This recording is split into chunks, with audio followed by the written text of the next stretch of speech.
Vamos aqui nos reunir mais uma vez, às terças e às sextas-feiras, às 6 da tarde. É o encontro que a Nau de Ícaros tem promovido aqui pelo Instagram da Nau de Ícaros, para que a gente possa falar um pouquinho sobre esse momento, sobre as perspectivas, um pouco sobre a Nau de Ícaros e muito mais sobre os convidados interessantíssimos que a gente tem trazido. O nosso convidado também já está por aqui, então vamos esperar só um tiquinho. E eu vou falando as coisas que eu sempre abro, porque as pessoas que assistem junto com a gente agora, e tem bastante gente que a live fica gravada, e tem a chance de poder assistir depois. Então, eu já logo no início fica gravado, para eu poder dizer que é um momento super especial ainda, né? Apesar de a gente estar aqui já faz tempo em casa, né? Mas ainda estão rolando muitas adaptações, inclusive no setor, né? Do setor de cultura. Na Nau de Ícaros, especialmente, a gente tem feito um monte de deslocamentos, desenvolvendo novos projetos, e também visitando bastante o acervo, né? A Nau de Ícaros tem 28 anos de trabalho, e visitando as formas de saberes, né, que a gente já tem em espetáculos e como eles podem atuar hoje em dia dentro do novo panorama das artes, né? Então, como isso funciona no mundo digital, como a gente consegue promover qual é o novo local de encontro, né? E antes era o teatro, e agora que os teatros não estão podendo receber gente, aglomeração, nem artista, nem público, né?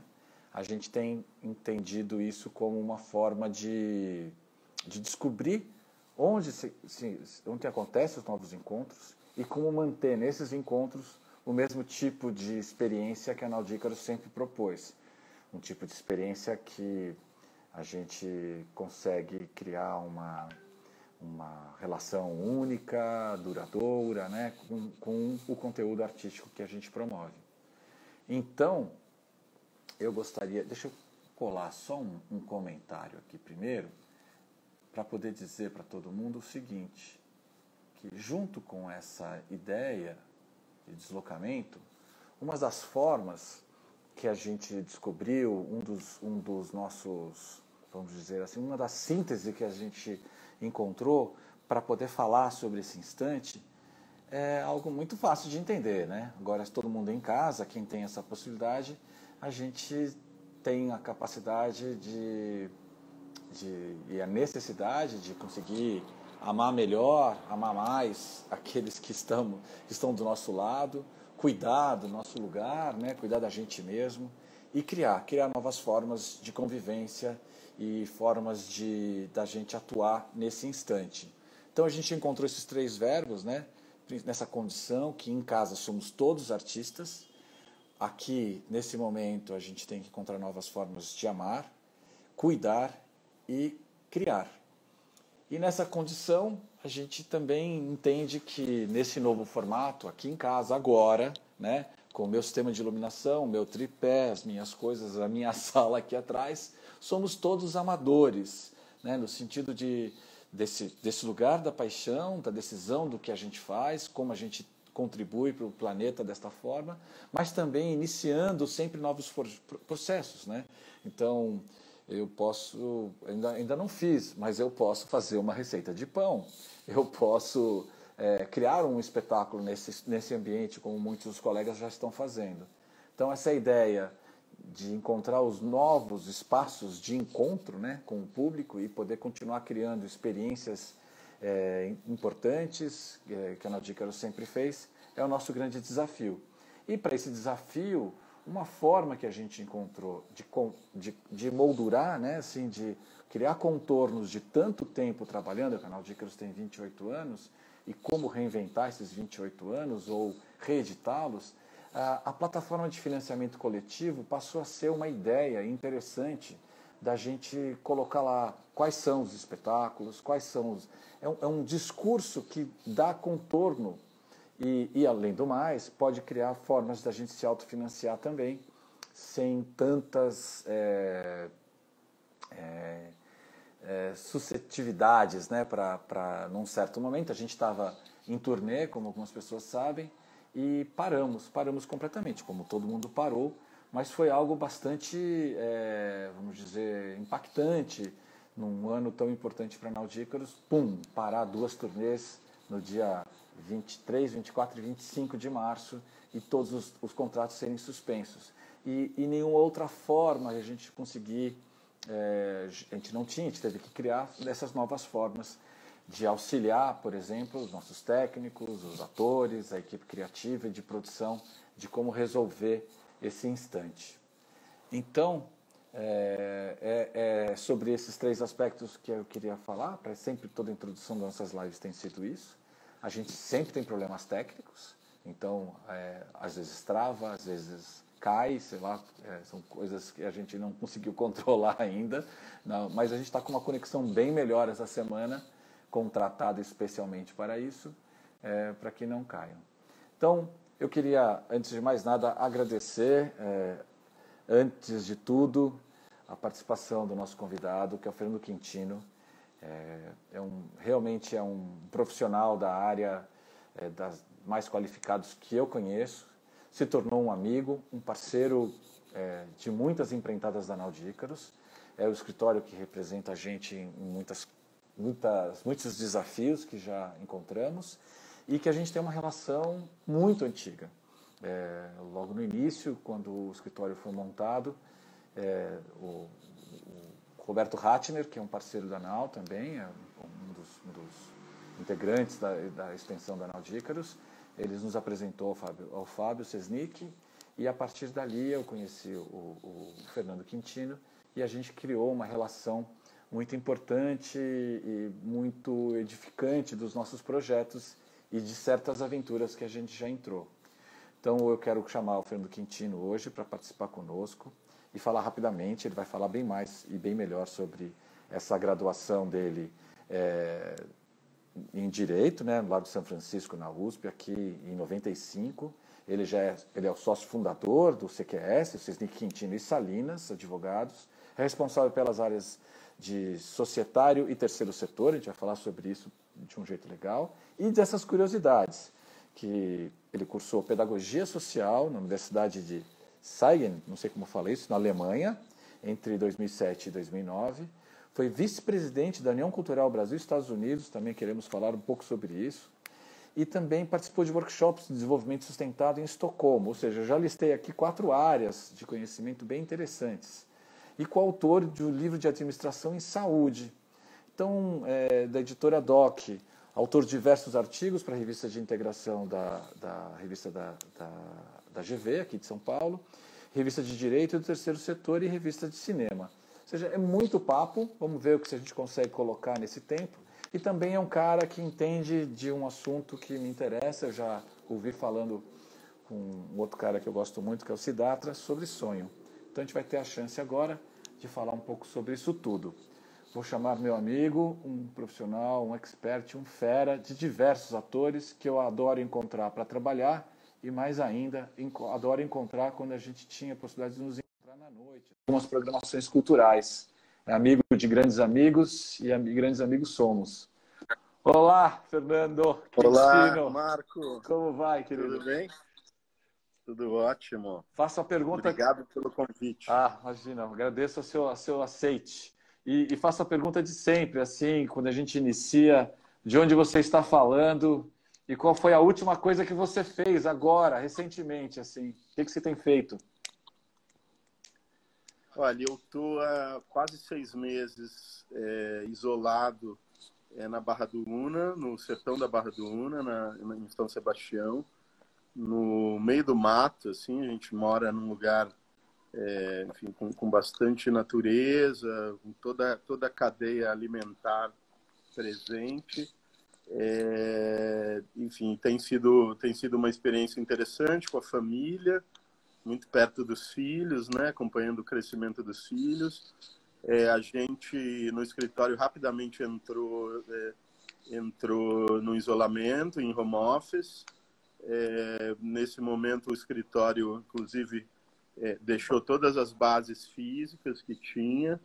Então, a gente tem um planejamento bem rigoroso, assim, para proteger, né, as pessoas que trabalham com a gente. E tem dado certo. O escritório todo está trabalhando online, funcionando bem, as pessoas já adaptadas.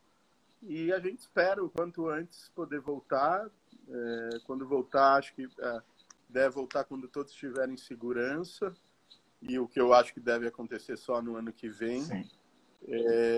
E, enfim, a gente tem tocado uma outra forma de vida, uma vida mais ligada à natureza, uma alimentação mais saudável, hábitos mais saudáveis. Que maravilha.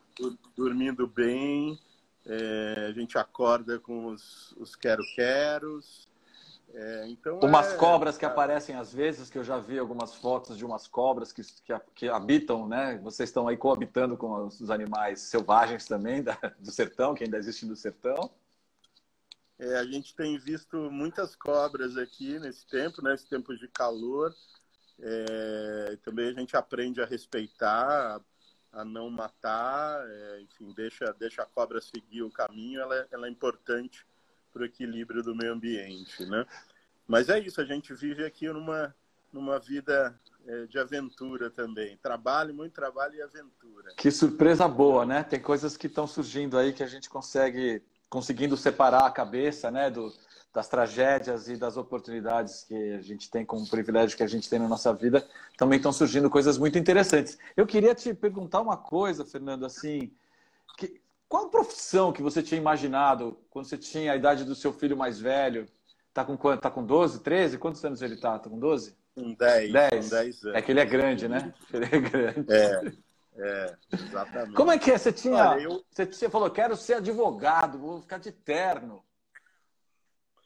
Eu passei por todas os desejos. Eu pensei nessa idade, eu pensava em ser engenheiro. Eu tenho um tio que é uma pessoa muito importante nessa minha fase. Era engenheiro, então tinha um espelhamento. Mas depois eu desisti, eu fui caminhando para a área de medicina. Então, eu cheguei a prestar medicina logo que eu me formei no colegial. Estudei muito, quase entrei. Foi um susto, eu quase entrei em medicina. Mas aí eu tinha parado de fazer as coisas que eu gostava. Eu parei de tocar guitarra, parei de encontrar os amigos. É uma profissão que exige muito, né? Então eu também refleti, gostava muito da vida que eu tinha, das relações, e até esse tio um dia me ligou e me disse: olha, o que você acha? Você tem uma propensão para resolução de conflito, o que você acha da área de direito, né? E eu passei a considerar, aí me preparei, já voltei para o cursinho e me preparei para fazer direito. E logo depois entrei na São Francisco e foi uma experiência maravilhosa. Eu aproveitei muito a faculdade, muito pelas relações, muito pela militância estudantil. Logo no primeiro ano eu fui eleito diretor cultural. O 11 de agosto, que é o centro acadêmico, fazia 90 anos e eu tinha a incumbência de convidar os alunos ilustres para ir à faculdade. Enfim, entre eles estava Lígia Fagundes Telles, enfim, tantos outros. Então foi um ano muito interessante que a gente reviveu a história da faculdade pelos seus ícones, né? Muitos deles ligados à cultura. E, enfim, aí entrei mais na área da cultura, montamos um grupo de teatro, montamos um cineclube que rodava com uma máquina que o MIS me cedeu, que era uma máquina de 16 milímetros. Então era tudo muito artesanal, e foi justamente nesse fluxo que eu conheci tanto o Fábio como o Rodrigo, né, que são os outros dois fundadores do escritório. Então a gente já antes de entrar para o escritório, a gente já tinha tido a experiência de trabalhar juntos, trabalhar também em alguns momentos com bastante estresse, né? A gente pegou uma época muito interessante, foi a época do impeachment do Collor, e o 11 de agosto teve uma missão importante. A gente reuniu os ícones da esquerda na faculdade. Então, o Lindbergh Farias, por exemplo, era o presidente da UNE na época, veio à faculdade. O 11 de agosto foi um dos centros de propagação da ideia do impeachment, né? Aquelas faixinhas, não sei se você usava, escrito justiça, a gente rodava no porão, né? Olha isso. A gente fazia o silk screen disso. Então foi uma experiência muito rica ali aos 19, 20 anos, e que deu muita maturidade para seguir a vida profissional. E desde que eu entrei na faculdade eu queria ser advogado. Eu já tinha isso em mente. Eu fiquei durante 10 anos trabalhando, depois de formado, trabalhando em grandes escritórios. E num determinado momento eu comecei a questionar a minha escolha, porque as relações ali eram relações muito frias, né? A gente atendia grandes empresas multinacionais. Então, do ponto de vista da experiência, da técnica, né? Foi muito rica. Mas não tinha uma relação muito próxima aos clientes. Então, eu fui buscar na cultura a área que me satisfaz, né? Uma área que a gente tem a oportunidade de conviver com pessoas de todas as áreas do entretenimento, das áreas do negócio voltadas à cultura, né? Você que milita há tantos anos, você sabe, é uma fonte de amigos, né? De relações muito ricas. Você foi uma das pessoas que eu conheci nessa trajetória, né? Você, a Érica, a Nau. Então, você imagina um escritório que hoje, ano que vem, faz 25 anos, quantas pessoas interessantes que passaram, que passam, quantos projetos, né, em todas as áreas, na área do cinema, na área do teatro, na área da música, na área de games, que é uma área que o escritório também se especializou bastante. Porque, aqui te interrompendo um segundo, mas Claro. porque a gente está falando disso agora e parece, né, assim, que o mundo estava já desse jeito, mas quando o escritório começa, a gente estava no momento da cultura em São Paulo e no Brasil, ainda na construção disso que agora foi um pouco desconstruído, né? Mas vocês ajudaram, né, a construir esse panorama recente que a cultura se encontrou, né? Assim, porque era bem pioneiro, né? O escritório foi muito pioneiro, né? No início. Na época que a gente começou, né? O Fábio e o Rodrigo começaram um pouquinho antes, em 96. O escritório nasce de uma produtora. Não sei se você sabe disso, né? Quer dizer, um dos braços que o Fábio desenvolvia era uma produtora. O Rodrigo não. O Rodrigo sempre foi mais voltado para os estudos acadêmicos ligados ao direito autoral. Foi a junção dessa experiência que é a gênese do escritório.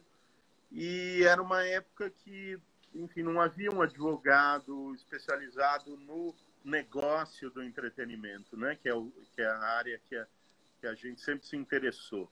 Tinha alguns advogados que eram especializados em direitos autorais, advogados de atores, de atrizes, né? Era uma visão mais segmentada da área, mas não tinha ainda nenhum escritório ou nenhum grupo de advogados que pensasse no negócio, como financiar a cultura, né? Era o início das leis de incentivo, a Lei Rouanet do início da década de 90, né? Então, ali foram até num processo de redemocratização, com a entrada depois do Collor, né? Com a entrada do Itamar, do Fernando Henrique, o primeiro-ministro da Cultura, né? Que foi o Verfort. Ali é a gênese desse entretenimento mais voltado a um grande público. Ali começam os shows, né? Quer dizer, o Rock in Rio. O primeiro Rock in Rio é de 85. Mas os shows ali, Hollywood Rock, 91, 92. Então, ali, na verdade, as pessoas começaram a ter acesso à cultura, né, de uma forma mais ampla. Os cinemas expandiram, né, o Itaú Cultural, o Unibanco, né, o espaço Unibanco de cinema dessa época. Então, a gente pega o momento em que a cultura está se estruturando e une uma expertise jurídica de como construir esses pilares, como fazer um contrato social bem feito, né? Como fazer um contrato bem feito, um contrato que reflita, que não seja que não penda para um lado ou para o outro, que seja mais equilibrado, que dure no tempo. Isso foi dando para a gente, além de experiência, né, uma boa credibilidade. Quando a gente entra num caso, as partes esperam que a gente tenha um bom senso, uma visão que favoreça o negócio, que favoreça as relações, né? E hoje o escritório tem 9 áreas distintas, são 30 advogados. E, enfim, tem muito...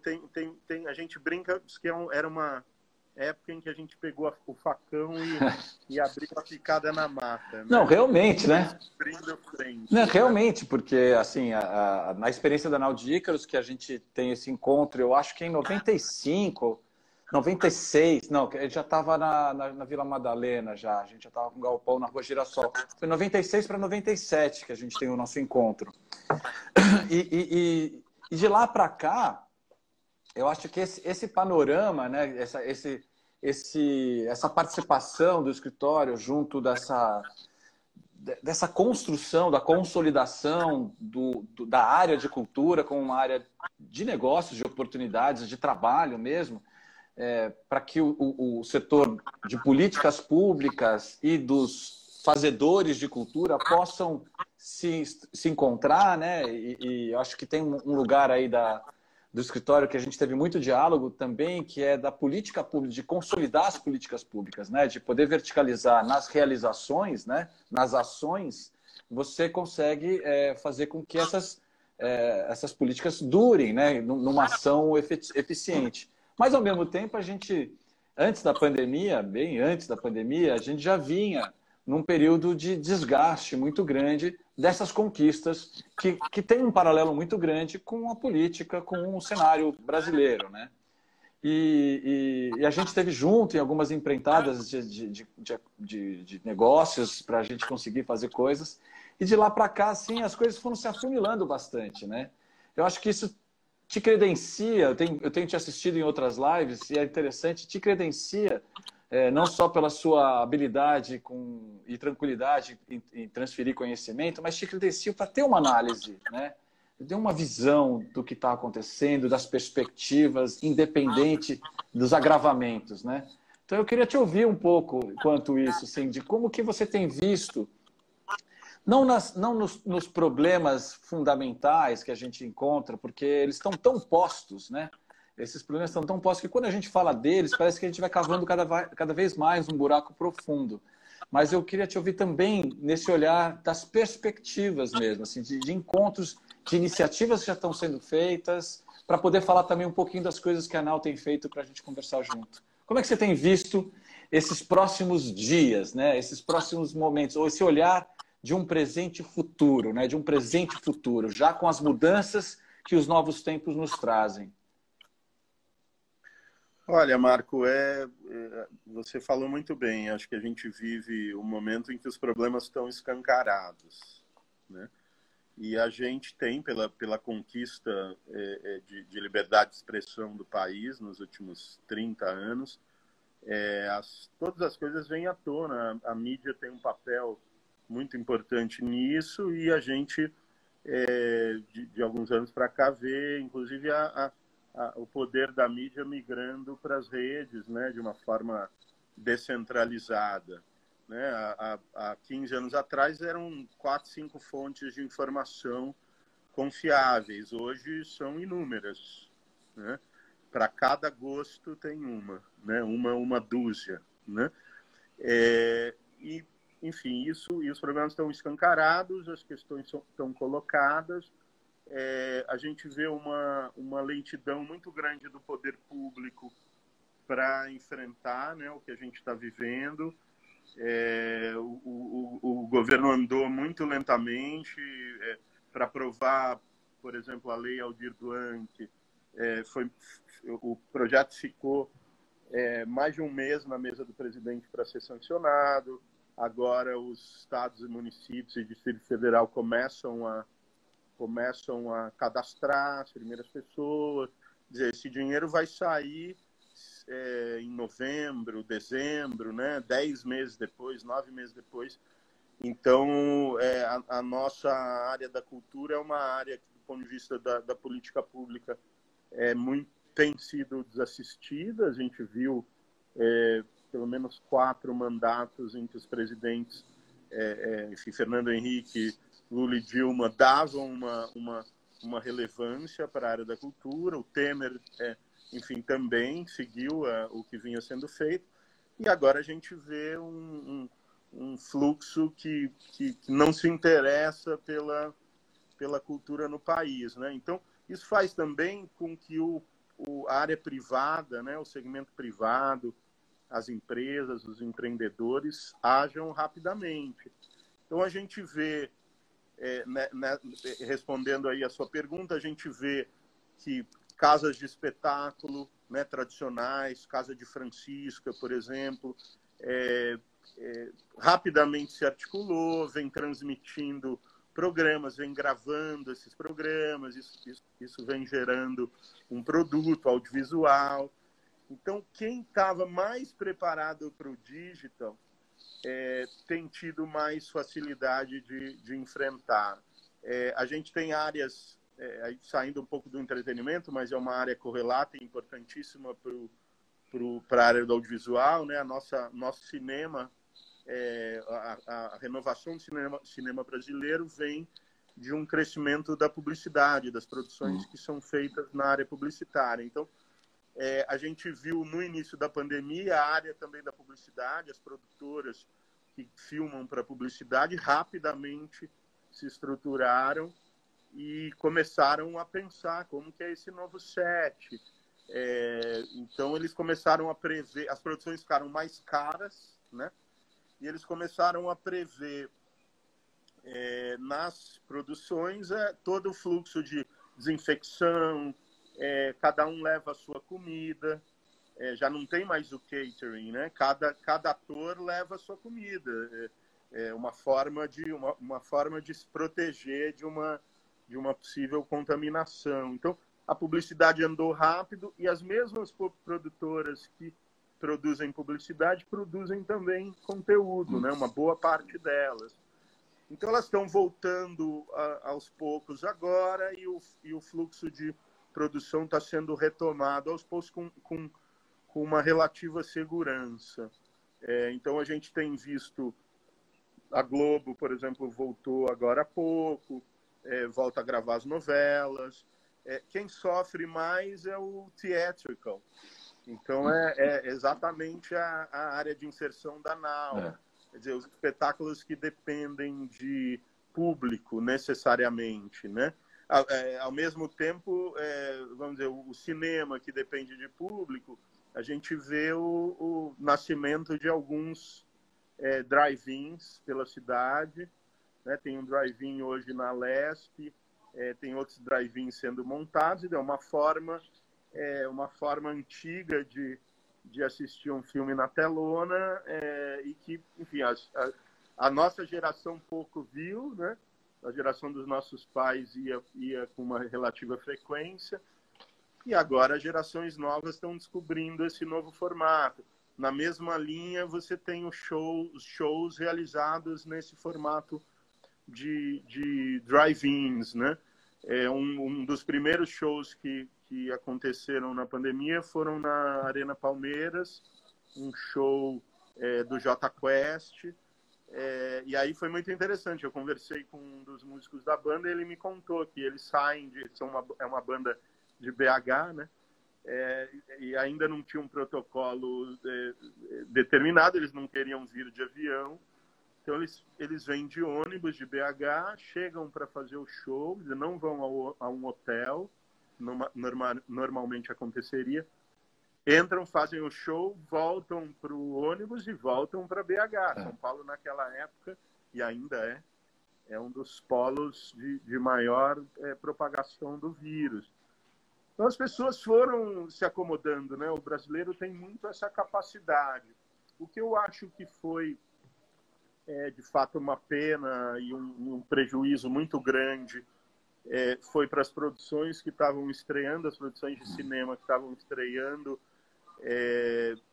ali por março, por abril, né? Filmes que levam 5, 6, 7 anos para serem feitos, filmes que na hora da finalização, você sabe disso, é uma luta para conseguir grana, para conseguir qualificar a trilha, para conseguir produzir as cópias, né? Tudo isso é muito caro. E filmes que tinham conseguido, estavam prestes a estrear, eles não conseguiram estrear. Tinha um caso interessantíssimo, enfim, de um produtor que é muito cuidadoso, que faz tudo com muito cuidado, que é a Santa Rita Filmes, que produziu os 2 filmes que tratam do crime da Richthofen, né? A estreia dele estava prevista para o dia 17 de março. Sim. Então foi logo a semana seguinte ao início da política de isolamento. E para ele é um prejuízo muito grande. Os filmes iam muito fortes, eles iam com 900 cópias. Né? 900 cópias é um volume de cópias de blockbuster. Né? Os filmes são tão bons, tão bem acabados, os roteiros tão bem cuidados, que o distribuidor acreditou no filme e produziu 900 cópias. Quer dizer, o filme iria a 900 salas de cinema simultaneamente pelo Brasil. E isso não aconteceu. Então, é uma produtora que tem diversos compromissos assumidos. Ele contava com a receita de bilheteria, já sabia que teria 900 cópias, então ele poderia projetar ali um número mínimo de espectadores por sala, e isso foi pulverizado de um dia para o outro. Esse ponto é interessante, né? A gente estava também com os nossos contratos, né? E aí falando agora com o meu advogado aqui, ao vivo com todo mundo, ouvindo, né? Porque a gente tem essa sensação, você tem um contrato e você está assegurado, você fica tão feliz quando você assina um contrato, né, no ambiente desse segmento de cultura, que você fala, poxa, até agosto está tudo coberto, está tudo ótimo. Qual é o próximo contrato? O próximo contrato. E pela primeira vez eu passei por uma experiência de um contrato ser suspenso por força maior, né?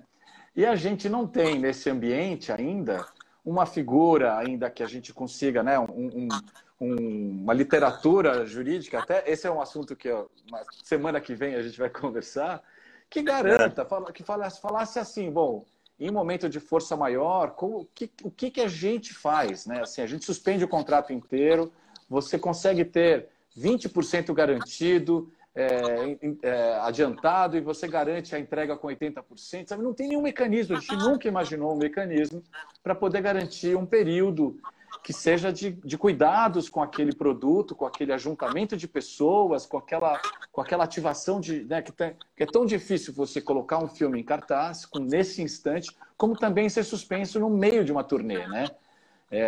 Com agendamento de 4, 5 meses pela frente ainda, que foi o que aconteceu com o Canal de Ícaros, né? Eu acho que também isso vai produzir novos contratos, né? A gente vai ter que criar novas formas de assegurar ambas as partes, né? E entrar num negócio de cultura, com a cultura ter uma extensão, exatamente quando o cara está suspenso de entregar, sei lá, os seus carros, né? Então o fornecedor continua tendo que entregar os insumos para que o cara consiga produzir carros. E o comprador... Então, esses contratos que você garante uma entrega futura, a gente está fora desse jogo, né? Então, a gente também não consegue ir para o sistema financeiro e falar, ok, você me empresta aqui um tanto, com juros baixos, que eu tenho contratos futuros a garantir esse empréstimo. A gente fica um pouco fora, mesmo depois de 28 anos experimentando essa montanha-russa. Quando eu vi que isso aconteceu, eu falei, poxa, que pena que eu não iniciei essa conversa com o Quintino, com o Sesnick e com o Salinas, para a gente entender, até para a gente ir para o jogo também do sistema financeiro e encontrar uma equação que proteja as futuras situações que provavelmente acontecerão, né? Como é que você vê disso? Olha, Marco, eu tenho a sensação no mundo ideal até antes de você ter que ir ao banco captar recursos, tem um personagem que é importantíssimo na operação, que é a securitização. Sim. Então, que no Brasil é pouco desenvolvida. Nos Estados Unidos, os grandes espetáculos todos são segurados, justamente para proteger o elo mais frágil da cadeia, que é o produtor. Então, se a gente tivesse conversado antes e você me dito, olha, vamos prever todas as possibilidades, aqui tudo pode dar errado, inclusive uma possível pandemia, né? Ia ser engraçado ouvir isso, mas vamos planejar tudo que pode acontecer. Um caminho que seria natural era o de securitizar a produção. Então, buscar uma seguradora que, por um valor bem menor do que você investiu, garantisse, na hipótese de acontecer a força maior ou o caso fortuito, você tivesse a garantia de não ter o prejuízo que a Nau teve. Então, num mundo ideal, num país desenvolvido, a securitização vem antes do banco, né? Tanto que você vê, no Brasil, por exemplo, as grandes seguradoras têm vínculo com os bancos, né? Então, as coisas andam junto. Quer dizer, ao invés de você procurar a linha de crédito do Bradesco, você procuraria a Bradesco Seguros para securitizar as suas operações. Você faria um plano para 5 anos e você reservaria ali na sua produção um valor. Agora, o que acontece? Como o improvável é pouco provável, você não pensa nisso.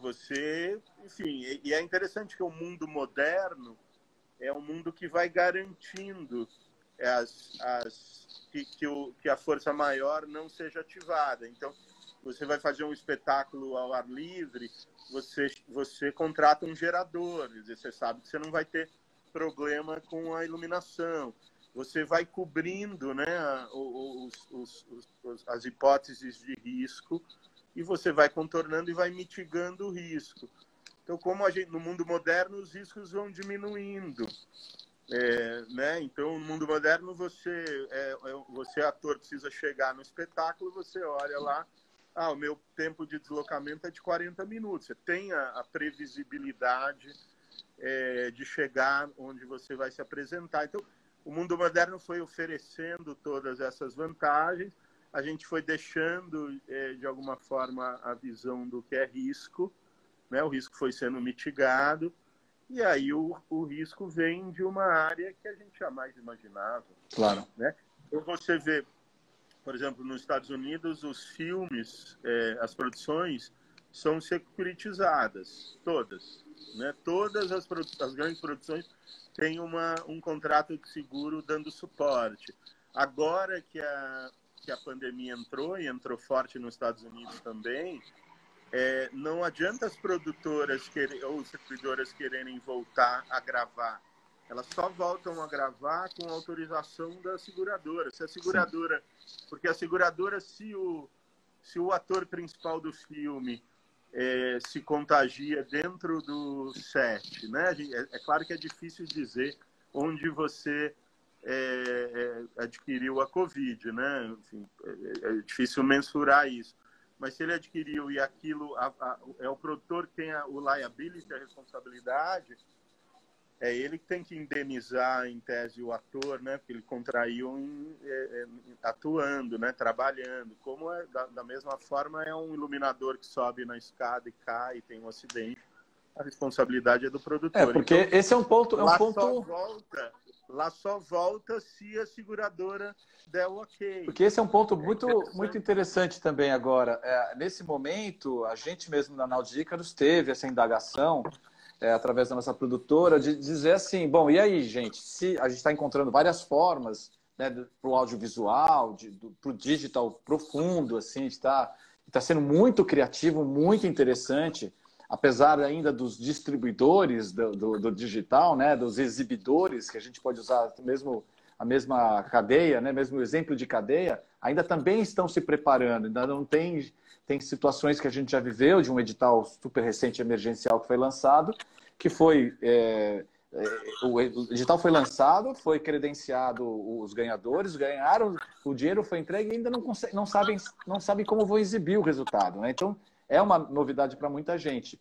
Mas a gente tem vivido uma situação curiosa que agora, na perspectiva de abertura, quais são as condições de trabalho, né? Como é que a Nautilus vai entrar em cena se o teatro abrir agora?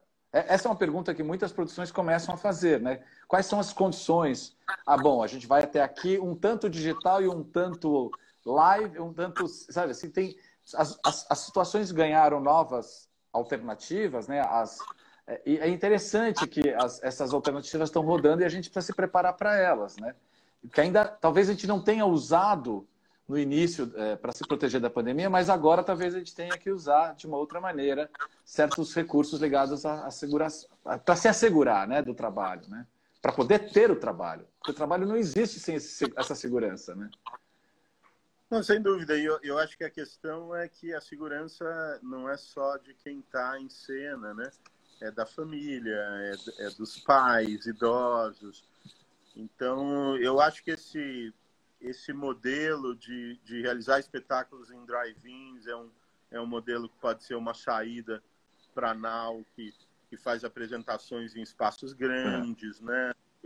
com a questão enfim, da mobilidade dos atores no palco. Isso é uma possibilidade. Talvez fazer contraturnos em drive-ins que são cinemas, fazer contraturnos, né, fazer um espetáculo 4 horas da tarde. Quer dizer, o cinema não funciona durante o dia, né?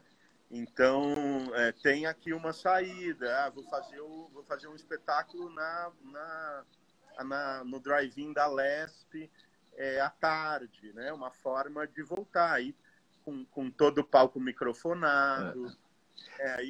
Aí tem que se pensar na técnica, mas é uma saída. Sim, sim.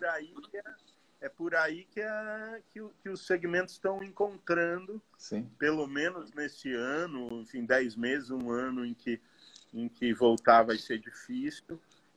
O que eu vejo quando eu converso com os produtores, enfim, produtor amigo que estava no Renaissance, a peça no Renaissance, ele cancelou absolutamente tudo, está cancelado.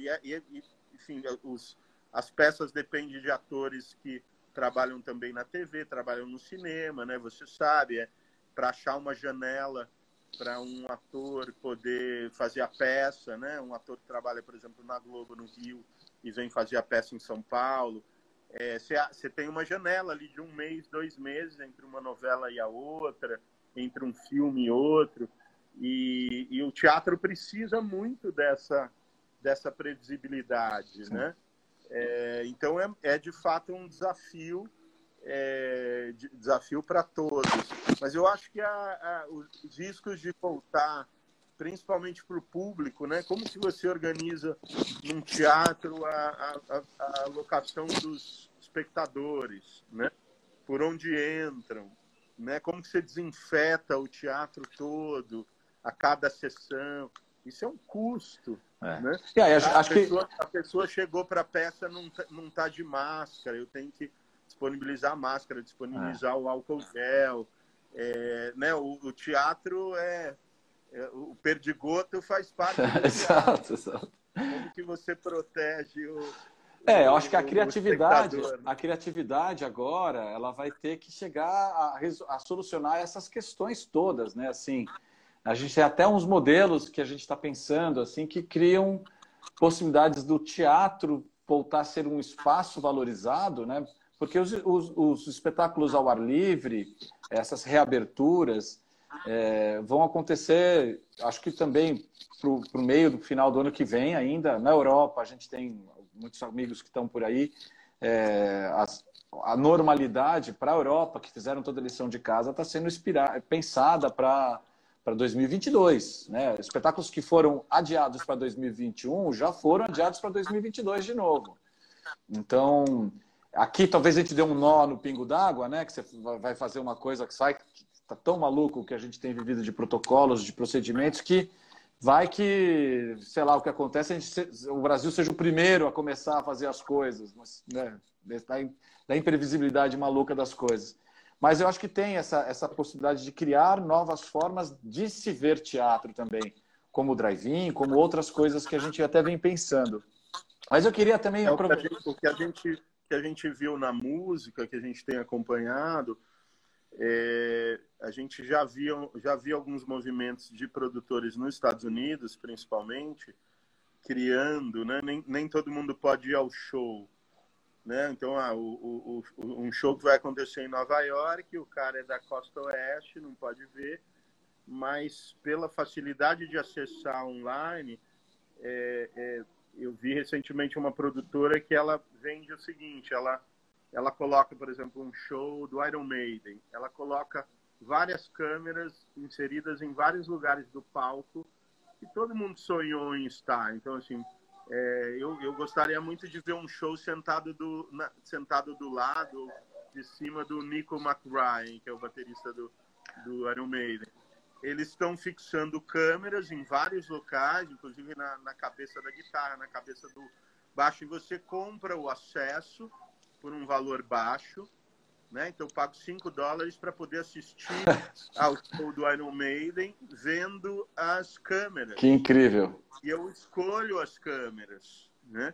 Então, é claro, nunca vai substituir, acho que como o teatro, nunca vai... O teatro é a arte a ser feita presencialmente, né? O olho no olho, o ritmo, a voz, né? O movimento. Mas essa é uma possibilidade também, tentar adaptar a tecnologia a uma transmissão de teatro, né?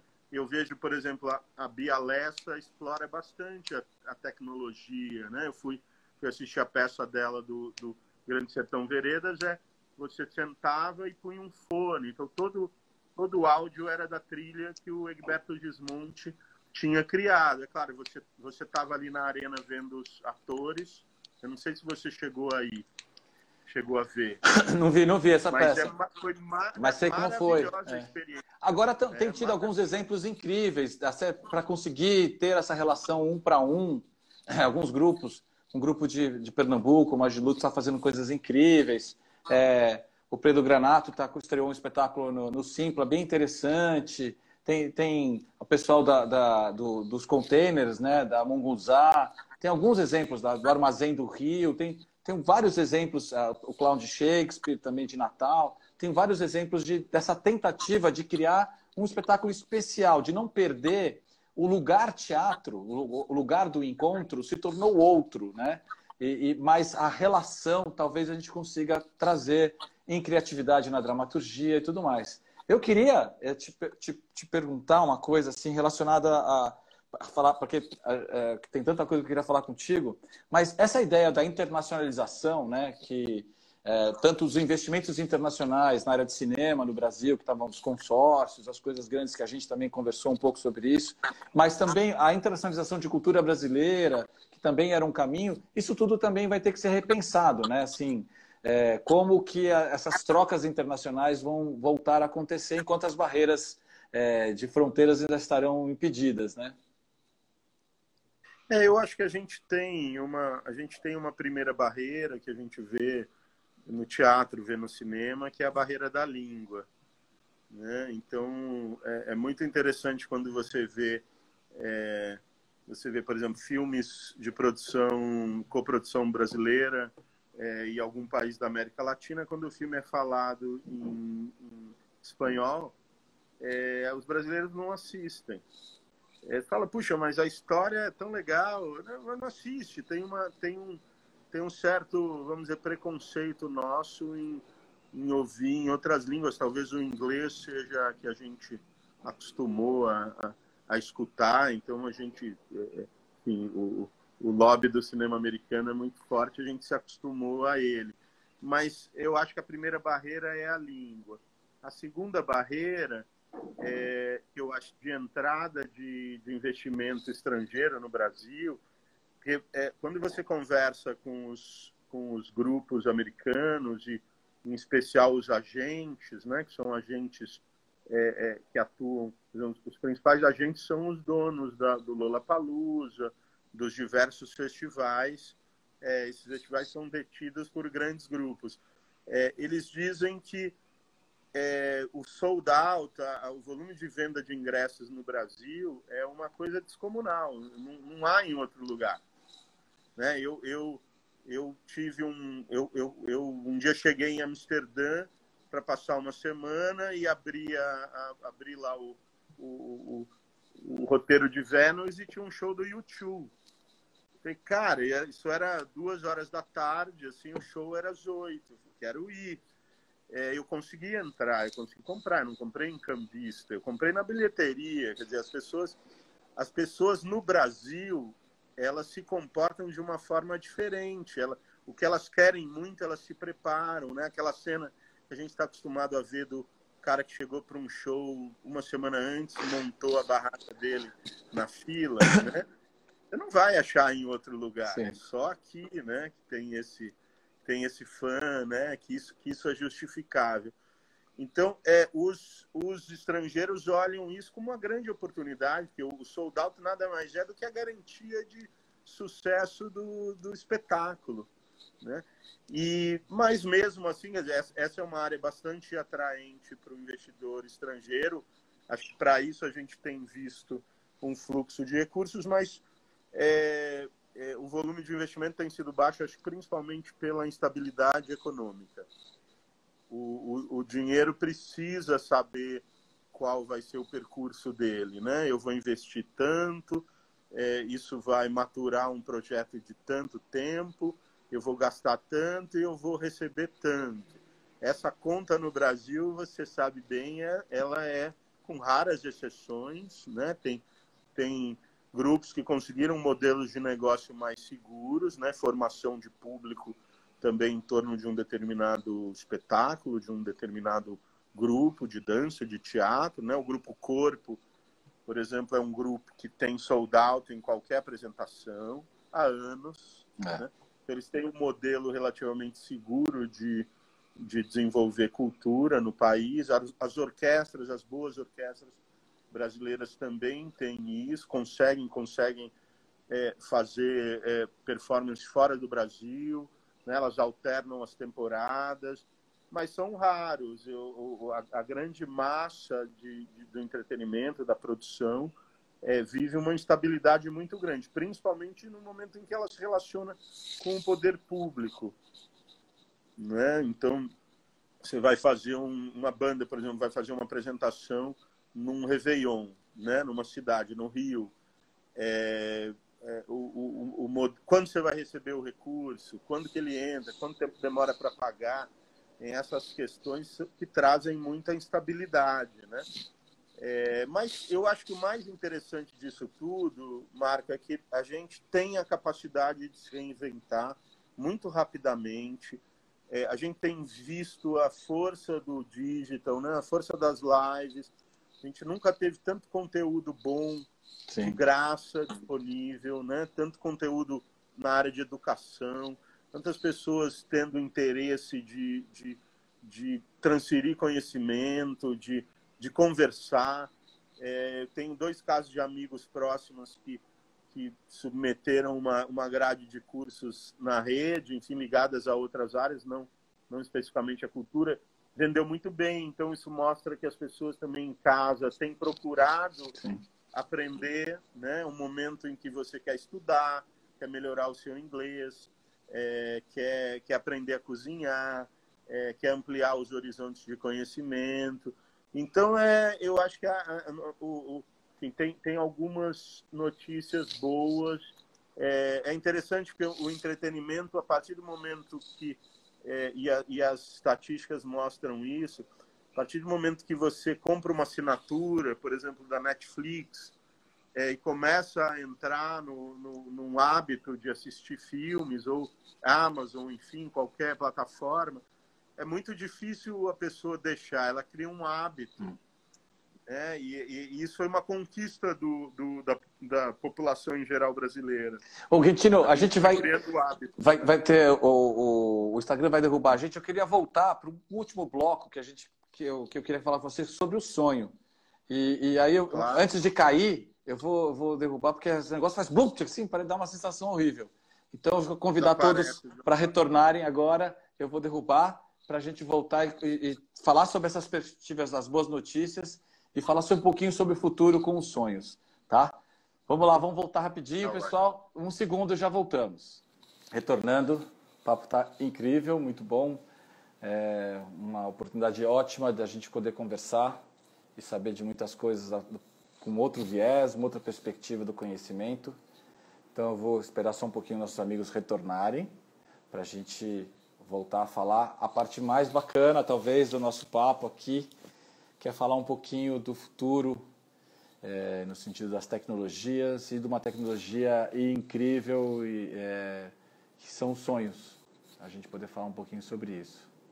Vou chamar já o Quintino aqui para a gente aquecer já juntos, aqui enquanto todo mundo está vindo. Fortalecer as que a gente criou pela vida, né?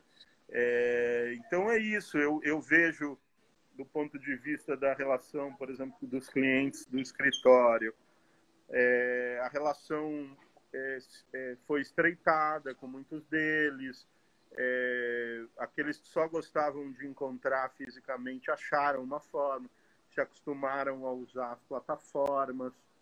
As plataformas, de certa forma, estavam um pouco preparadas para isso que a gente está enfrentando agora, né? Mas a gente tem uma gama de 5, 6 plataformas que a gente vai alternando. Uma tem boas características, né? Uma você vê todo mundo na tela, a outra você só vê quem está falando. Você vai se adaptando a isso, né? Você vai se adaptando também a uma outra coisa. As reuniões que a gente fazia presencialmente, elas ficavam no tempo em geral, né? Então elas ultrapassavam um tempo que seria razoável de conversa, né? Elas invadiam o horário de outras reuniões ou de outras conversas ou de outros compromissos. E hoje é muito mais equilibrado isso. Você diz, olha, eu tenho para conversar das 9 às 10 e entre as 9 e termina às 10.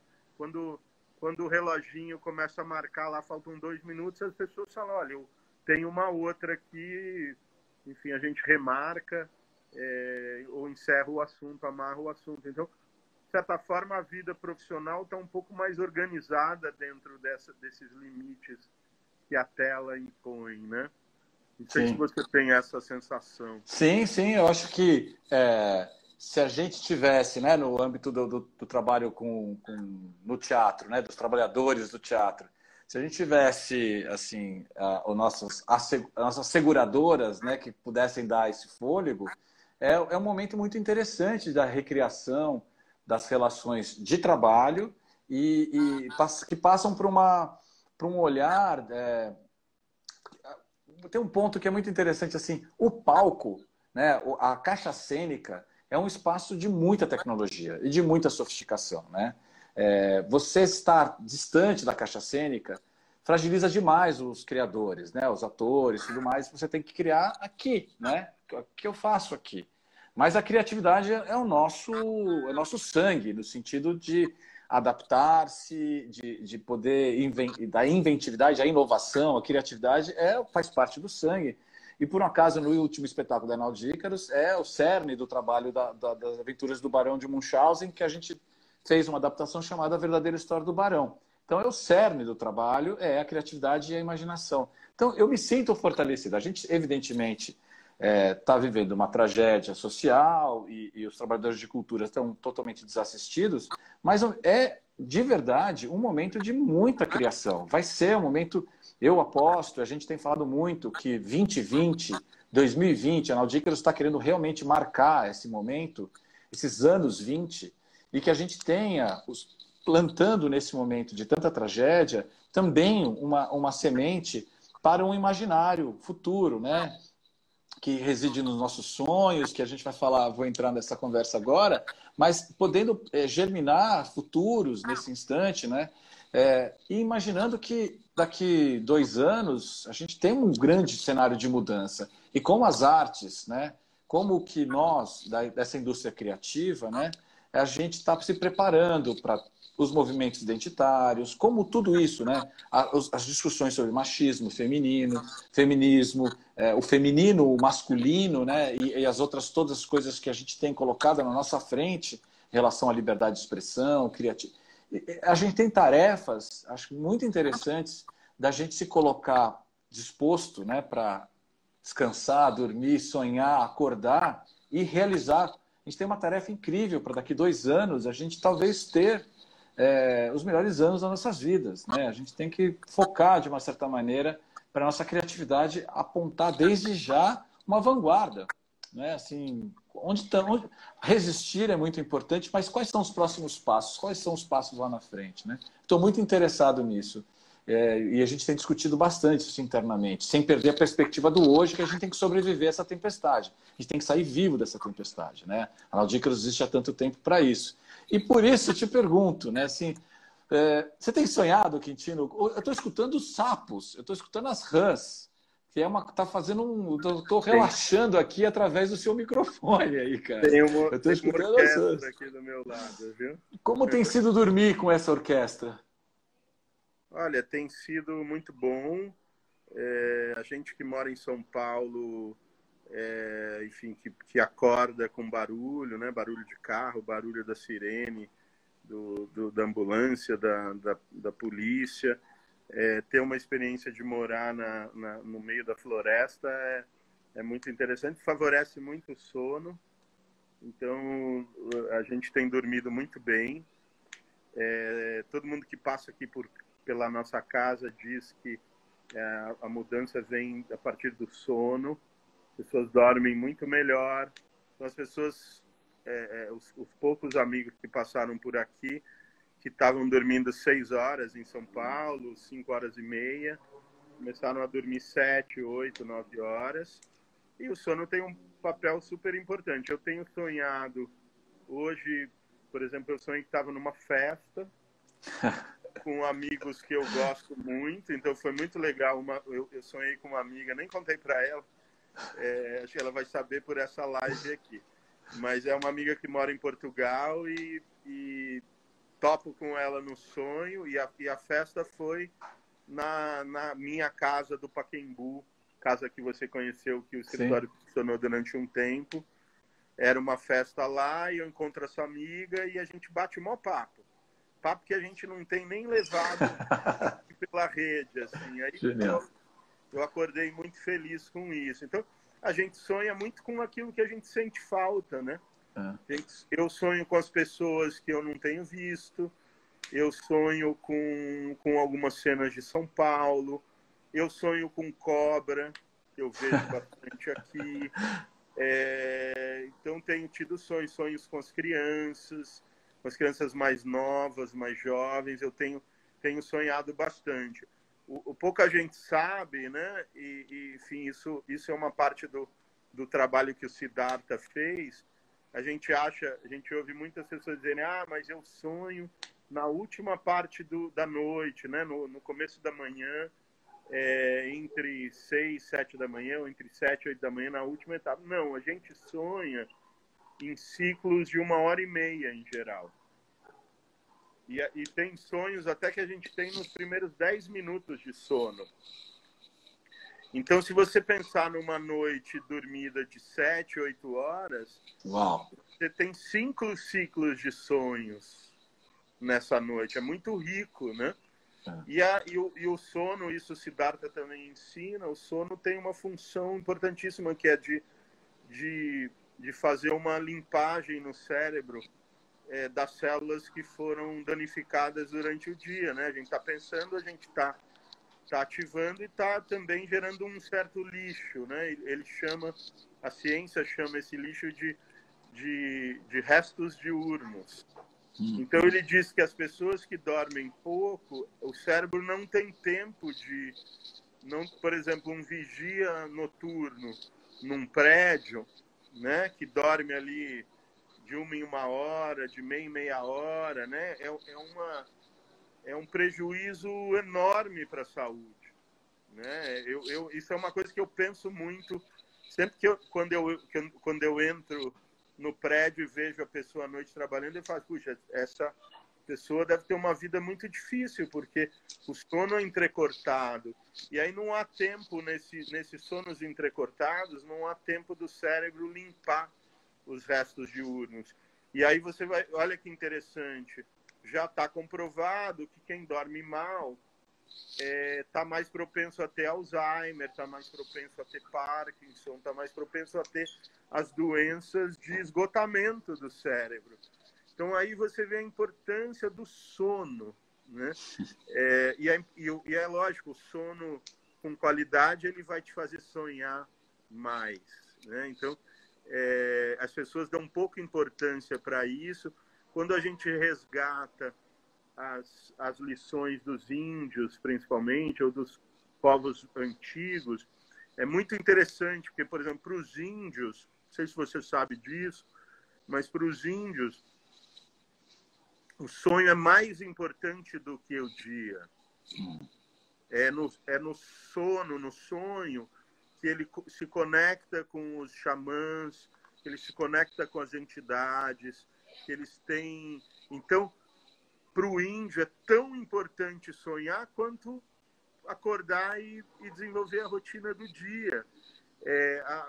As tribos do Acre que tomam ayahuasca, por exemplo, aquele transe, aquilo é mais importante do que o dia, né?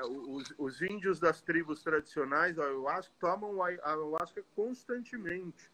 Não é uma sessão e fica um mês sem tomar. Eles vão tomando e aquilo vai dando um torpor e um estado de consciência que leva à reflexão, que leva à inovação. É muito interessante. Então, quando a gente busca as informações dos povos antigos, o sonho é tão ou mais importante quanto a vigília. E a nossa sociedade moderna, isso quem diz não sou eu, é o Siddhartha também, e outros cientistas que estudam isso. A sociedade moderna, ela foi pondo o sonho de lado. Por quê? Porque para ela interessa que você... Não interessa o que você sonhou, interessa a tua vigília e o quanto você está produzindo, o quanto de riqueza você produz. E que é uma visão obtusa, porque ao sonhar, você também está produzindo, você está preparando o seu dia seguinte, né? As pessoas que dormem mal, elas têm baixa produtividade, elas têm baixo poder de criação, de gerar inovação. Então a nossa sociedade precisa rever bastante os conceitos, a dar mais importância a esse momento do sonho, do sono, do que costuma dar hoje, né? Você vê, quando você diz, puxa, eu dormi 10 horas essa noite, a reação da pessoa que você conversou o Marco é preguiçoso. Como que ele dorme 10 horas? Faz anos que eu não durmo 10 horas. E na verdade, o Marco está cuidando da saúde dele, da saúde e da vigília, né? Isso que é interessante. Eu acho que essa visão, que é bem interessante, você trouxe dos povos indígenas, que é essa suspensão do tempo da vida, né, que é o sonho, né, essa possibilidade de suspensão, de se colocar próximo, é o que a arte também nos permite com a experiência, né? Quando você está ali, e a função que ela cumpre hoje também tem muito a ver com essa alteração da realidade, com essa limpeza do cérebro, que também acontece na experiência artística, né? Então, esse papo do sonho eu sempre trago também nessa intenção, e também é aqui que a gente está germinando as próximas realidades, né? E a gente está precisando sonhar e imaginar os tempos que estão por vir. Eu super confio nisso.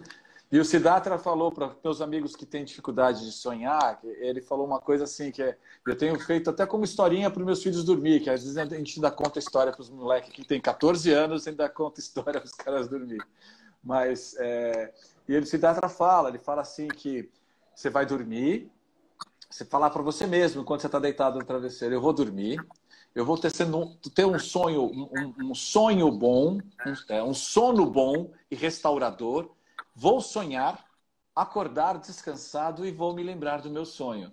Você falar isso antes é uma possibilidade de você começar a reconstituir essa memória de tanto sonho que a gente tem durante um bom sono.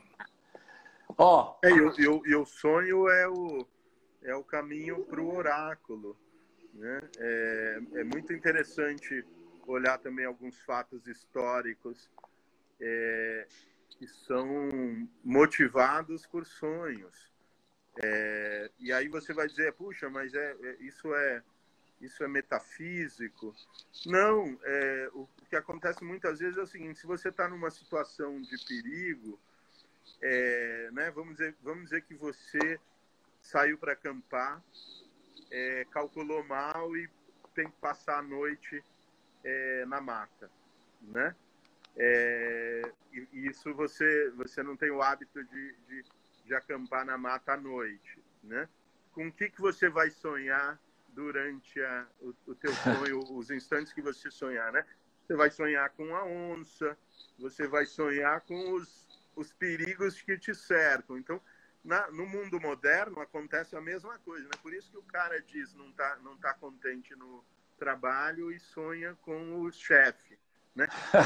Meu chefe entrou no meu sonho essa noite, né? O que na verdade o cérebro está fazendo? Ele está te preparando para enfrentar o teu chefe na manhã seguinte. claro. Né? Ele tá te deixando mais atento, mais... e aí o Siddhartha diz uma coisa muito interessante. Ele fala que a nossa evolução está associada ao sonho. Né? Mas se fala como? Ele diz o seguinte, que, por exemplo, ele dá o exemplo da capivara. A capivara vai tomar água no riacho e quase o jacaré pega ela. Né? Ela quase foi comida. Ela foge, aí ela vai dormir. O que acontece? Ela sonha com o jacaré. Que a capivara sonha também. Ela sonha com o jacaré. No dia seguinte, o que ela faz? Ela não vai mais naquele riacho, ela vai buscar outro. Então, o sonho está diretamente associado ao nosso mecanismo de autoproteção. Olha Maravilha. que interessante, né? Aí ele conta, eu vou contar essa última que é super interessante.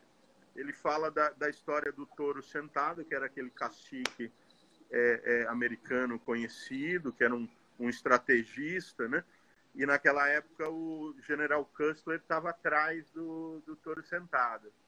Então o exército estava atrás, estava tentando cercar, e a tribo se retira para um espaço bem isolado, de difícil acesso, né? A tribo dorme e no sonho o touro sentado sonha com soldados caindo do céu.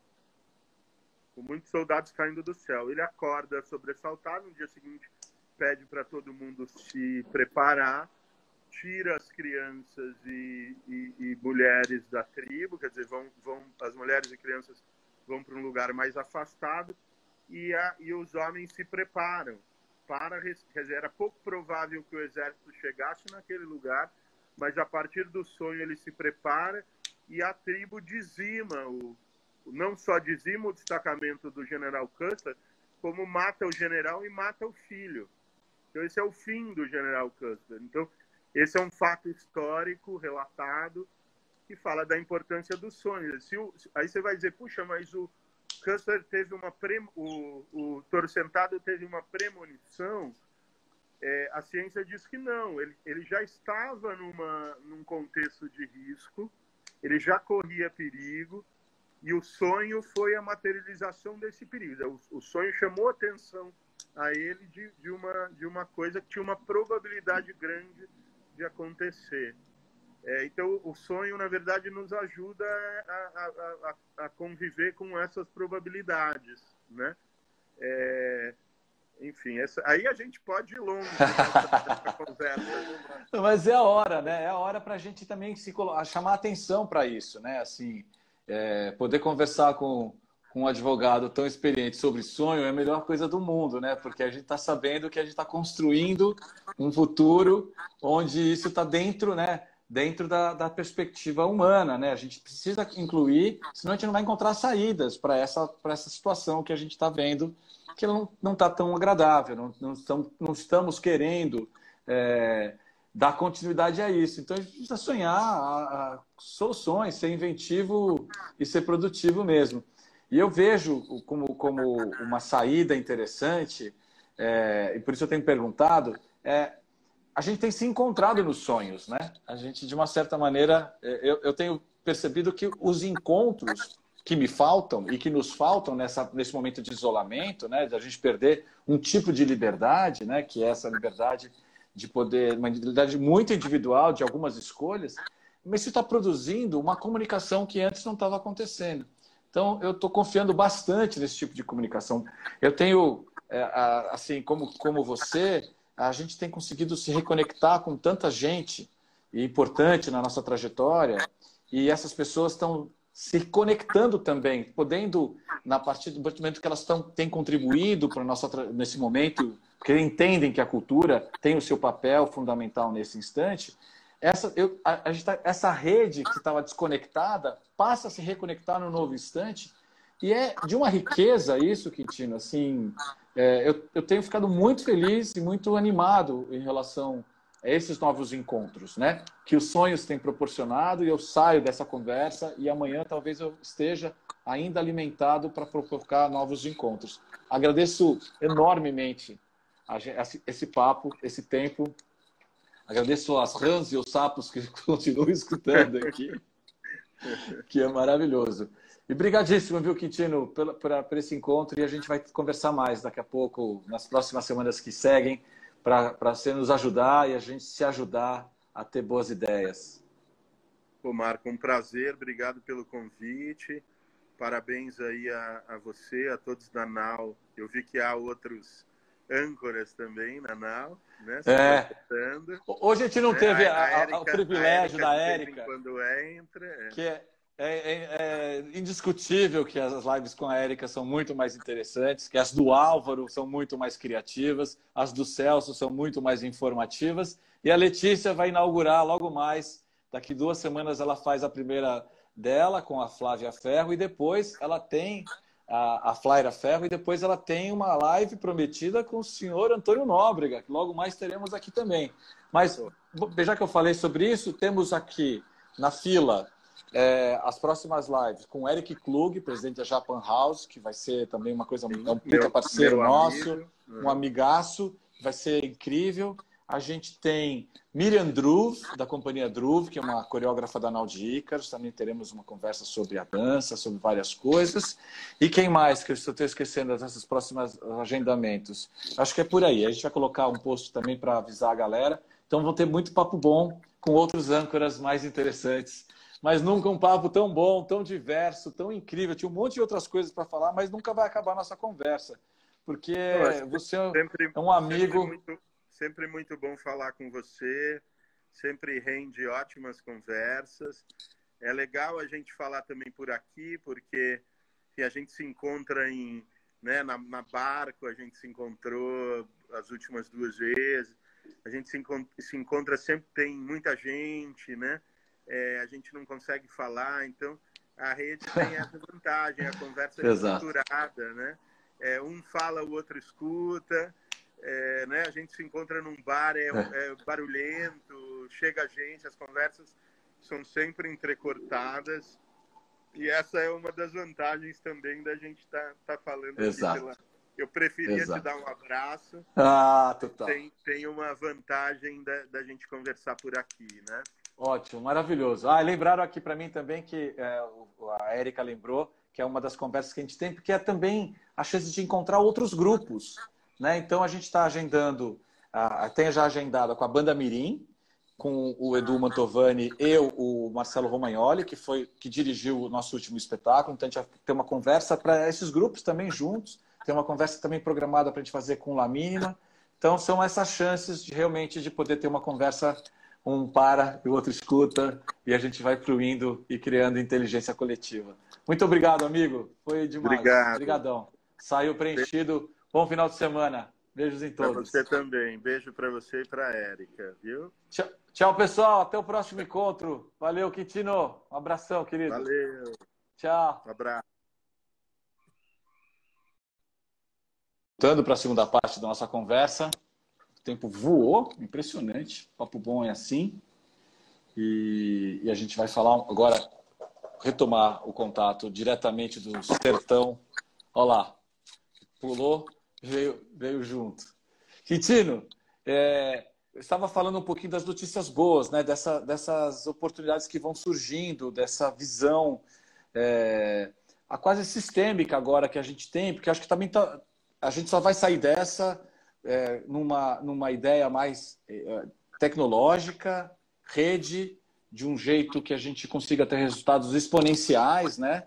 Porque a gente viu que o mundo, o futuro já é presente e o presente é exponencial, não é linear, né? Como a gente estava lidando com a nossa vida, com pessoas só olhando, às vezes, só para os seus próprios trabalhos. Eu tenho falado bastante que a gente tem que conseguir reunir mais, conversar mais, para poder ter uma atuação mais em rede. Quanto mais e cada vez mais a gente vai precisar ter essa visão sistêmica para poder ter uma ação, porque a realidade já é exponencial, né? E a tecnologia está aí para nos ajudar nesse futuro. Então, como é que você tem visto esse futuro, antes de falar dos sonhos? Que é a próxima pergunta. Olha, eu acho que quem disser que sabe como a gente vai voltar está mentindo, né? Eu acho que a gente está construindo o futuro agora. Como você bem falou, embora as pessoas não consigam se conectar fisicamente, as pessoas têm feito isso da forma que elas podem, né? Então a gente vê empresas todas trabalhando na nuvem, as pessoas cada um trabalhando da sua casa. Hoje eu falei com uma pessoa que tem 60 mil, tem uma empresa, trabalha numa empresa que tem 60 mil funcionários, estão todos trabalhando de casa. Alguns dizem que melhorou, que a vida está mais organizada, que conseguiu criar uma rotina, que não perde tempo se deslocando. Muitos falando, né, Marco, que aprenderam a cozinhar agora. Então, eu acho que é um momento em que as pessoas estão à flor da pele, as sensibilidades estão levadas ao extremo. Agora, nunca foi tão importante a coisa de ter construído amizades, relações no tempo, né? Porque são essas pessoas que a gente acaba encontrando, que a gente acaba conversando. Eu digo que a pandemia traz uma vantagem: a gente não conversa com quem a gente não gosta, né? Então, ninguém que não goste de você vai te procurar agora, não é? Se procurar, você não atende. Então, e aí as pessoas que não construíram relações estáveis, seja uma família, a relação com os pais, a relação com os irmãos, a relação com os amigos, que não nutriram isso no tempo, estão sofrendo muito hoje. Sim. Né? Estão muito isoladas, porque agora não é a hora de começar a construir uma nova relação de amizade. É a hora de fortalecer as que a gente criou pela vida, né? Então é isso. Eu vejo, do ponto de vista da relação, por exemplo, dos clientes do escritório, a relação foi estreitada com muitos deles. Aqueles que só gostavam de encontrar fisicamente acharam uma forma, se acostumaram a usar as plataformas. As plataformas, de certa forma, estavam pouco preparadas para isso que a gente está enfrentando agora, né? Mas a gente tem uma gama de 5, 6 plataformas que a gente vai alternando. Uma tem boas características, né? Uma você vê todo mundo na tela, a outra você só vê quem está falando. Você vai se adaptando, a isso, né? Você vai se adaptando também a uma outra coisa. As reuniões que a gente fazia presencialmente, elas ficavam no tempo em geral, né? Então elas ultrapassavam um tempo que seria razoável de conversa, né? Elas invadiam o horário de outras reuniões ou de outras conversas ou de outros compromissos. E hoje é muito mais equilibrado isso. Você diz, olha, eu tenho para conversar das 9 às 10 e entre as 9 e termina às 10. Quando o reloginho começa a marcar lá, faltam 2 minutos, as pessoas falam, olha, eu tenho uma outra aqui, enfim, a gente remarca, ou encerra o assunto, amarra o assunto. Então, de certa forma, a vida profissional está um pouco mais organizada dentro desses limites que a tela impõe, né? Não sei se Sim. você tem essa sensação. Sim, sim, eu acho que se a gente tivesse, né, no âmbito do trabalho no teatro, né, dos trabalhadores do teatro, se a gente tivesse assim, as nossas seguradoras, né, que pudessem dar esse fôlego, é um momento muito interessante da recriação das relações de trabalho que passam por um olhar. Tem um ponto que é muito interessante, assim, o palco, né, a caixa cênica é um espaço de muita tecnologia e de muita sofisticação, né? Você estar distante da caixa cênica fragiliza demais os criadores, né, os atores, tudo mais. Você tem que criar aqui, né? O que eu faço aqui? Mas a criatividade é o nosso sangue, no sentido de adaptar-se, de poder, da inventividade, a inovação, a criatividade faz parte do sangue.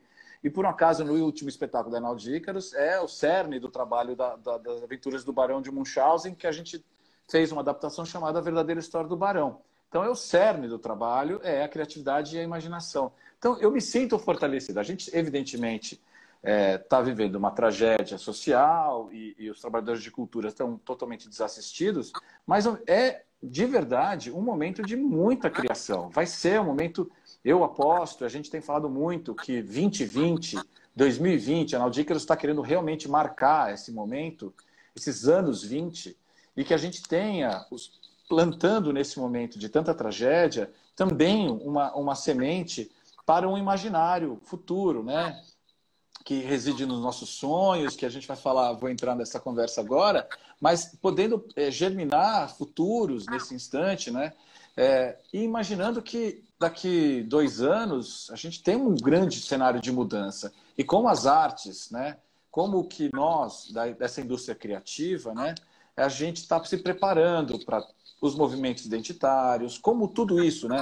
As discussões sobre machismo, feminismo, o feminino, o masculino, né? E as outras todas as coisas que a gente tem colocado na nossa frente em relação à liberdade de expressão, criatividade. A gente tem tarefas, acho muito interessantes, da gente se colocar disposto, né, para descansar, dormir, sonhar, acordar e realizar. A gente tem uma tarefa incrível para daqui 2 anos a gente talvez ter os melhores anos das nossas vidas, né? A gente tem que focar de uma certa maneira para a nossa criatividade apontar desde já uma vanguarda, né? Assim, resistir é muito importante, mas quais são os próximos passos? Quais são os passos lá na frente, né? Estou muito interessado nisso. E a gente tem discutido bastante isso internamente, sem perder a perspectiva do hoje, que a gente tem que sobreviver a essa tempestade. A gente tem que sair vivo dessa tempestade, né? A Arnaldo Ícaros existe há tanto tempo para isso. E por isso eu te pergunto, né, assim, você tem sonhado, Quintino? Eu estou escutando os sapos, eu estou escutando as rãs, que tá fazendo estou relaxando aqui através do seu microfone aí, cara. Eu estou Tem uma escutando as orquestra rãs. aqui do meu lado, viu? Como tem sido dormir com essa orquestra? Olha, tem sido muito bom. A gente que mora em São Paulo, enfim, que acorda com barulho, né? Barulho de carro, barulho da sirene, da ambulância, da polícia. Ter uma experiência de morar no meio da floresta é muito interessante, favorece muito o sono. Então, a gente tem dormido muito bem.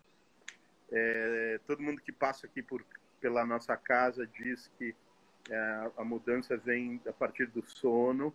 As pessoas dormem muito melhor. Então, as pessoas os poucos amigos que passaram por aqui, que estavam dormindo 6 horas em São Paulo, 5 horas e meia, começaram a dormir 7, 8, 9 horas. E o sono tem um papel super importante. Eu tenho sonhado, hoje, por exemplo, eu sonhei que estava numa festa com amigos que eu gosto muito, então foi muito legal. Eu sonhei com uma amiga, nem contei para ela, acho que ela vai saber por essa live aqui.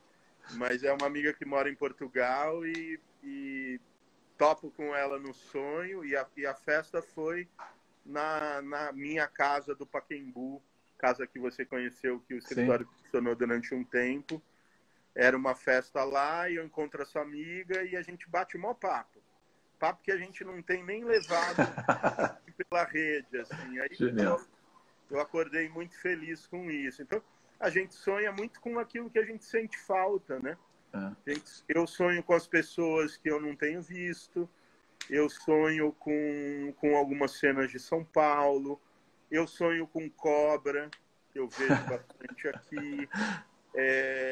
Então, tenho tido sonhos com as crianças mais novas, mais jovens. Eu tenho sonhado bastante. O pouca gente sabe, né? Enfim, isso é uma parte do trabalho que o Siddhartha fez.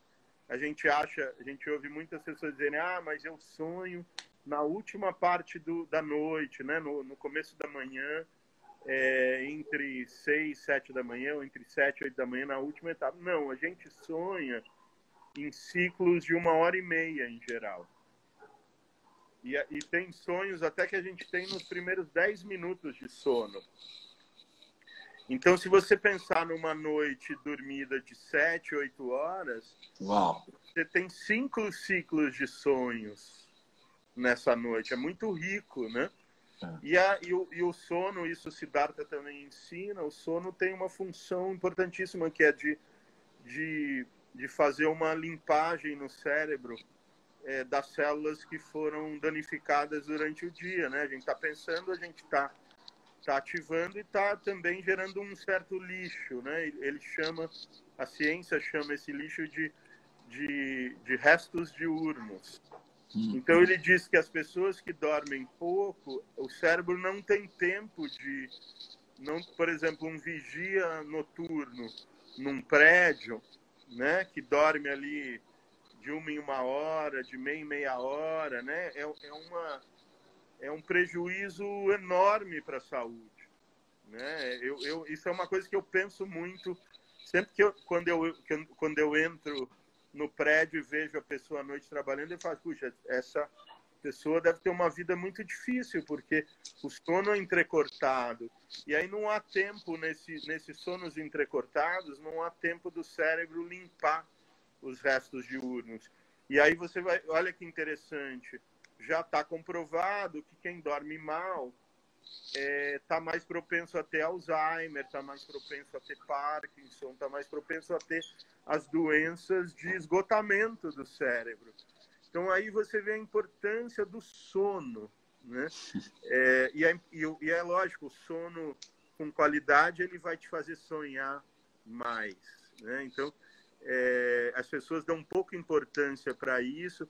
Quando a gente resgata as lições dos índios, principalmente, ou dos povos antigos, é muito interessante, porque, por exemplo, para os índios, não sei se você sabe disso, mas para os índios, o sonho é mais importante do que o dia.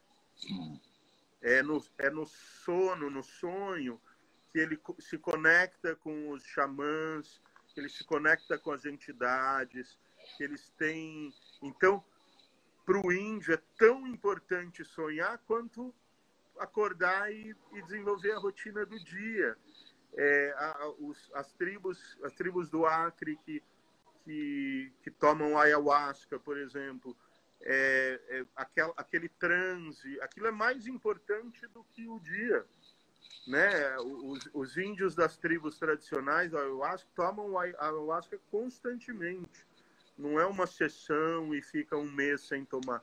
Eles vão tomando e aquilo vai dando um torpor e um estado de consciência que leva à reflexão, que leva à inovação, muito interessante. Então, quando a gente busca as informações dos povos antigos, o sonho é tão ou mais importante quanto a vigília. E a nossa sociedade moderna, isso quem diz não sou eu, é o Siddhartha também, e outros cientistas que estudam isso. A sociedade moderna, ela foi pondo o sonho de lado. Por quê? Porque para ela interessa que você... Não interessa o que você sonhou, interessa a tua vigília e o quanto você está produzindo, o quanto de riqueza você produz. E que é uma visão obtusa, porque ao sonhar, você também está produzindo, você está preparando o seu dia seguinte, né? As pessoas que dormem mal, elas têm baixa produtividade, elas têm baixo poder de criação, de gerar inovação. Então a nossa sociedade precisa rever bastante os conceitos, dar mais importância a esse momento do sonho, do sono, do que costuma dar hoje, né? Você vê, quando você diz, puxa, eu dormi 10 horas essa noite, a reação da pessoa que você conversou o Marco é preguiçoso. Como que ele dorme 10 horas? Faz anos que eu não durmo 10 horas. E na verdade, o Marco está cuidando da saúde dele, da saúde e da vigília, né? Isso que é interessante. Eu acho que essa visão, que é bem interessante, você trouxe dos povos indígenas, que é essa suspensão do tempo da vida, né, que é o sonho, né, essa possibilidade de suspensão, de se colocar próximo, é o que a arte também nos permite com a experiência, né? Quando você está ali, e a função que ela cumpre hoje também tem muito a ver com essa alteração da realidade, com essa limpeza do cérebro, que também acontece na experiência artística, né? Então, esse papo do sonho eu sempre trago também nessa intenção, e também é aqui que a gente está germinando as próximas realidades, né? E a gente está precisando sonhar e imaginar os tempos que estão por vir. Eu super confio nisso. E o Siddhartha falou para meus amigos que têm dificuldade de sonhar, ele falou uma coisa assim, eu tenho feito até como historinha para os meus filhos dormir, que às vezes a gente ainda conta história para os moleques que têm 14 anos, ainda conta história para os caras dormir. Mas, e ele, Siddhartha ele fala assim que você vai dormir, você falar para você mesmo, enquanto você está deitado no travesseiro, eu vou dormir, eu vou ter um sonho, um sonho bom, um sono bom e restaurador, vou sonhar, acordar descansado e vou me lembrar do meu sonho. Você falar isso antes é uma possibilidade de você começar a reconstituir essa memória de tanto sonho que a gente tem durante um bom sono. E o sonho é o caminho para o oráculo, né? É muito interessante olhar também alguns fatos históricos que são motivados por sonhos. E aí você vai dizer, puxa, mas isso é metafísico? Não, o que acontece muitas vezes é o seguinte: se você está numa situação de perigo, né, vamos dizer que você saiu para acampar, calculou mal e tem que passar a noite na mata, né? E isso você não tem o hábito de acampar na mata à noite, né? Com o que você vai sonhar durante o teu sonho, os instantes que você sonhar, né? Você vai sonhar com a onça, você vai sonhar com os perigos que te cercam. Então, no mundo moderno acontece a mesma coisa, né? Por isso que o cara diz não tá contente no trabalho e sonha com o chefe, né? Meu chefe entrou no meu sonho essa noite, né? O que na verdade o cérebro está fazendo? Ele está te preparando para enfrentar o teu chefe na manhã seguinte. Claro. Né? Ele tá te deixando mais atento, mais... e aí o Siddhartha diz uma coisa muito interessante. Ele fala que a nossa evolução está associada ao sonho. Né? Mas se fala como? Ele diz o seguinte, que, por exemplo, ele dá o exemplo da capivara. A capivara vai tomar água no riacho e quase o jacaré pega ela. Né? Ela quase foi comida. Ela foge, Aí ela vai dormir, o que que acontece? Ela sonha com o jacaré, que a capivara sonha também. Ela sonha com o jacaré. No dia seguinte, o que que ela faz? Ela não vai mais naquele riacho, ela vai buscar outro. Então, o sonho está diretamente associado ao nosso mecanismo de autoproteção. Olha Maravilha. que interessante, né? Aí ele conta, eu vou contar essa última que é super interessante.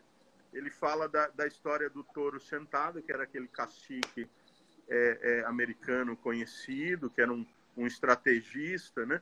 E naquela época o general Custer estava atrás do touro sentado.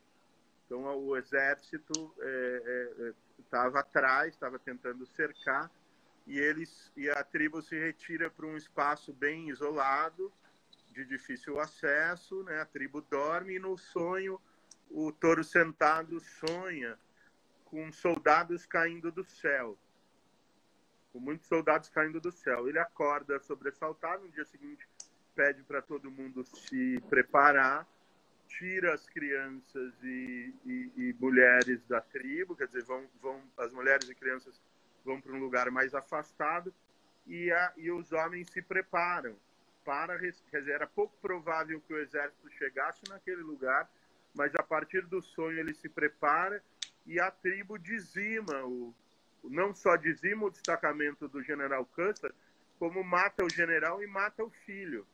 Então esse é o fim do general Custer. Então esse é um fato histórico relatado que fala da importância dos sonhos. Aí você vai dizer, puxa, mas o Custer teve o touro sentado teve uma premonição. A ciência diz que não. Ele já estava num contexto de risco, ele já corria perigo, e o sonho foi a materialização desse perigo. O sonho chamou atenção a ele de uma coisa que tinha uma probabilidade grande de acontecer. Então, o sonho, na verdade, nos ajuda a conviver com essas probabilidades, né? Enfim, aí a gente pode ir longe nessa conversa. Mas é a hora, né? É a hora para a gente também chamar atenção para isso, né? Assim, poder conversar com um advogado tão experiente sobre sonho é a melhor coisa do mundo, né? Porque a gente está sabendo que a gente está construindo um futuro onde isso está dentro, né? Dentro da perspectiva humana, né? A gente precisa incluir, senão a gente não vai encontrar saídas para essa situação que a gente está vendo, que não está tão agradável, não estamos querendo dar continuidade a isso. Então a gente precisa sonhar soluções, ser inventivo e ser produtivo mesmo. E eu vejo como uma saída interessante, e por isso eu tenho perguntado, a gente tem se encontrado nos sonhos, né? A gente, de uma certa maneira, eu tenho percebido que os encontros que me faltam e que nos faltam nesse momento de isolamento, né? Da gente perder um tipo de liberdade, né? Que é essa liberdade de poder, uma liberdade muito individual de algumas escolhas, mas isso está produzindo uma comunicação que antes não estava acontecendo. Então, eu estou confiando bastante nesse tipo de comunicação. Eu tenho, assim, como você, a gente tem conseguido se reconectar com tanta gente importante na nossa trajetória, e essas pessoas estão se conectando também, podendo, a partir do momento que elas têm contribuído para nesse momento, porque entendem que a cultura tem o seu papel fundamental nesse instante, essa rede que estava desconectada passa a se reconectar no novo instante, e é de uma riqueza isso, Quintino. Assim, eu tenho ficado muito feliz e muito animado em relação a esses novos encontros, né? Que os sonhos têm proporcionado, e eu saio dessa conversa e amanhã talvez eu esteja ainda alimentado para provocar novos encontros. Agradeço enormemente esse papo, esse tempo. Agradeço as rãs e os sapos que continuam escutando aqui, que é maravilhoso. E brigadíssimo, viu, Quintino, por esse encontro, e a gente vai conversar mais daqui a pouco, nas próximas semanas que seguem, para você nos ajudar e a gente se ajudar a ter boas ideias. Pô, Marco, um prazer, obrigado pelo convite, parabéns aí a você, a todos da NAU. Eu vi que há outros âncoras também na nau, né? Se É. projetando, Hoje a gente não né? teve Érica, o privilégio da de vez Érica, em quando entra. que é indiscutível que as lives com a Érica são muito mais interessantes, que as do Álvaro são muito mais criativas, as do Celso são muito mais informativas, e a Letícia vai inaugurar logo mais, daqui 2 semanas ela faz a primeira dela com a Flávia Ferro, e depois ela tem a Flaira Ferro, e depois ela tem uma live prometida com o senhor Antônio Nóbrega, que logo mais teremos aqui também. Mas, já que eu falei sobre isso, temos aqui na fila as próximas lives com o Eric Klug, presidente da Japan House, que vai ser também uma coisa, é um puta parceiro nosso, amigo. Um amigaço, vai ser incrível. A gente tem Miriam Druv, da companhia Druv, que é uma coreógrafa da Nau de Ícaros. Também teremos uma conversa sobre a dança, sobre várias coisas. E quem mais que eu estou esquecendo dessas próximas agendamentos? Acho que é por aí. A gente vai colocar um post também para avisar a galera. Então vão ter muito papo bom com outros âncoras mais interessantes. Mas nunca um papo tão bom, tão diverso, tão incrível. Tinha um monte de outras coisas para falar, mas nunca vai acabar a nossa conversa.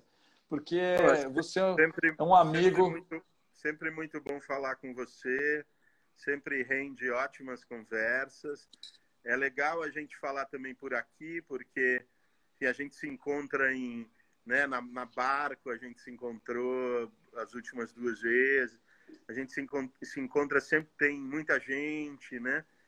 A gente não consegue falar, então a rede tem essa vantagem, a conversa é estruturada, né? Um fala, o outro escuta. Né? A gente se encontra num bar, é barulhento, chega gente, as conversas são sempre entrecortadas, e essa é uma das vantagens também da gente tá falando aqui. Eu preferia te dar um abraço. Total. Tem uma vantagem da gente conversar por aqui, né? Ótimo, maravilhoso. Lembraram aqui para mim também que a Érica lembrou que é uma das conversas que a gente tem, porque é também a chance de encontrar outros grupos. Né? Então a gente está agendando, tem já agendado com a Banda Mirim, com o Edu Mantovani e o Marcelo Romagnoli, que dirigiu o nosso último espetáculo. Então a gente vai ter uma conversa para esses grupos também juntos, tem uma conversa também programada para a gente fazer com o La Mínima. Então são essas chances de realmente de poder ter uma conversa, um para e o outro escuta, e a gente vai fluindo e criando inteligência coletiva. Muito obrigado, amigo. Foi demais. Obrigadão. Saiu preenchido. Bom final de semana. Beijos em todos. Para você também. Beijo para você e para a Érica, viu? Tchau, pessoal. Até o próximo encontro. Valeu, Quintino. Um abração, querido. Valeu. Tchau. Um abraço.